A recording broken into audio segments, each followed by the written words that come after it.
Trump की जीत के बाद पूरी दुनिया में कयास लगाए जा रहे हैं कि अब क्या होगा। 3 चीज़ें होने वाली हैं। एक तो ट्रंप की जीत के बाद पूरी दुनिया की जो राइट विंग है उसमें खुशी है।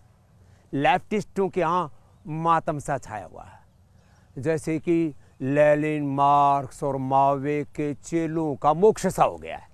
वैसे कन्फ्यूशियस बहुत अच्छे महापुरुष थे, लेकिन उनके चेलों ने लेनिनवाद, मार्क्सवाद, माओवाद के नाम पर जो फसाद फैलाया है वो भूल गए कि कन्फ्यूशियस जिन्होंने समाजवाद का, साम्यवाद का, एकता का, समानता का दर्शन दिया, वो कन्फ्यूशियस के चेहरे तो कन्फ्यूज हुए पड़े हैं ट्रंप की जीत के बाद, क्योंकि राइटिस्ट लोगों के जलवे हैं, उनके यहाँ दिवालियाँ मनाई जा रही हैं।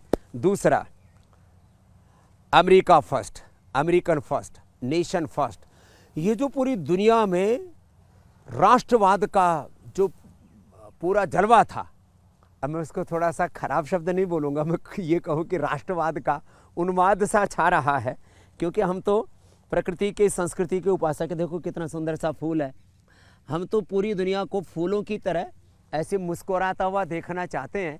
इसलिए मैं कहूँगा राष्ट्रवाद का उन्माद नहीं, राष्ट्रवाद का प्रसाद, उससे पूरी दुनिया में खुशी है कि भाई जो बात स्वामी रामदेव करता था, जो बात आत्मनिर्भर भारत की मोदी जी करते थे, जो वही बात अब तो ट्रंप भी कह रहे हैं, made in America, made by Americans, और अमेरिकन्स ही मिल करके एक नया अमेरिका बनाएंगे। पूरी दुनिया के लोगों ने अमेरिकन्स के हक भी काफ़ी छीन लिए थे। तो अब राष्ट्रहित पर सर्वोपरि है, राष्ट्र धर्म सर्वोपरि है, राष्ट्र प्रेम सर्वोपरि है, नेशन, देश सब कुछ है। ये विचार, ये संस्कार अब हिलोरे ले रहा है पूरी दुनिया के अंदर। तो अब पूरी दुनिया के ये जो मैं कहता हूँ जिसको मूर्ख कहो, अविवेकी कहो या दंभी कहो, ऐसे पॉलिटिशियंस जो एक अलग प्रकार के ग्लोबलाइजेशन और लिबरलाइजेशन के नाम पर साम्राज्यवाद, पूंजीवाद, और मैं कहता हूं एक बहुत खतरनाक शब्द प्रयोग करता हूं, एक आइडियोलॉजिकल टेररिज्म से पूरी दुनिया को में टेरर फैलाना चाहते थे, अब उनकी सामर्थ्य आ गई है। एक तीसरी बात बहुत महत्वपूर्ण है, अब जो लोग इस्लाम को, कुरान को बदनाम करके गजवाए हिंद का सपना संजोए बैठे थे, उन बांग्लादेश वालों में, उन पाकिस्तान वालों में मातम सा छाया हुआ है कि भाई ये तो इधर तो मोदी और इधर जो है योगी और इधर जो है ट्रंप, और फिर उसमें आहुति रामदेव ने भी लगा दी है। अब क्या होगा? अरे अच्छा ही होगा ना, तुम क्यों परेशान हो रहे हो? तुम अपना इस्लाम को, कुरान को बदनाम मत करो, तुम गजवाए हिंद मत चलाओ, तुम अच्छे मुसलमान बनने की कोशिश करो, जो सच्ची शिक्षाएं हैं ना उनको धारण करो, इस्लाम की या ईसाइयत की या तमाम तरह की।